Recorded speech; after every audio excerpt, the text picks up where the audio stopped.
نامش چیست؟ ماه رحمت و غفران، ماه نجات از نیران. نامش چیست؟ نامش چیست؟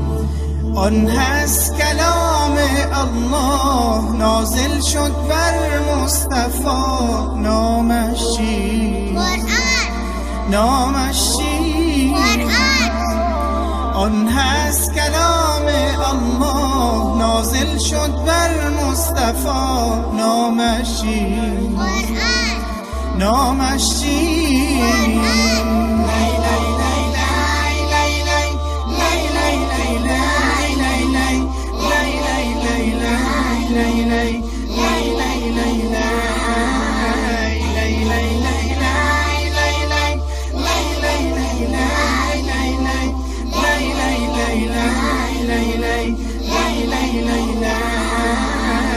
شبیست در رمضان، در آن نازل شد قرآن. نامش چیست؟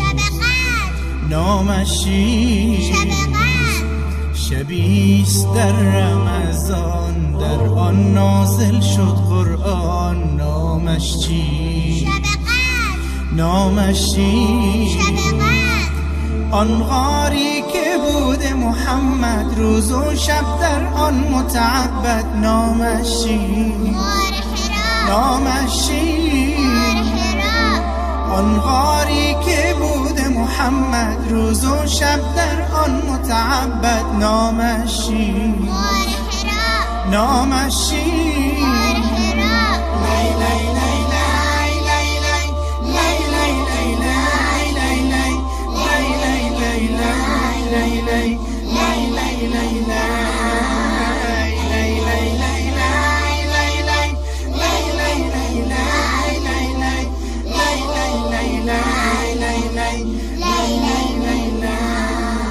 نازل کرد بر مصطفی قرآن آورد از بالا. نامش چیست؟ نامش چیست؟ نازل کرد بر مصطفی قرآن آورد از بالا. نامش چیست؟ نامش چیست؟ اولین کلمه بود در قرآن الله فرمود. نامش چیست؟ نامش چیست؟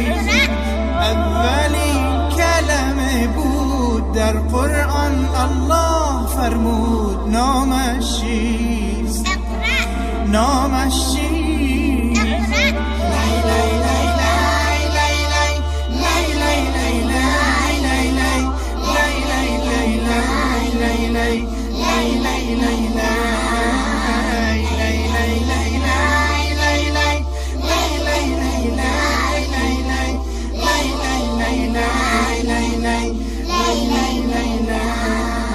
یا الله حب قرآن در دلهای ما گردان. در راه دین و ایمان ما را قبول بگردان. در جنات خدایی بده ما را تو جایی.